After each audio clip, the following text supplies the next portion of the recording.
How to fix Facebook music story not showing.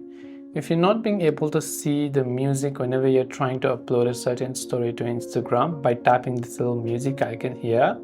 Now there could be various reasons for this.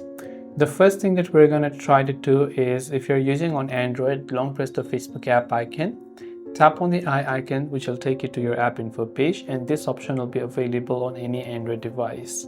From here you can scroll down to storage, clear the cached files, and also try to clear the data. Remember that clearing the data is however going to log you out of your app.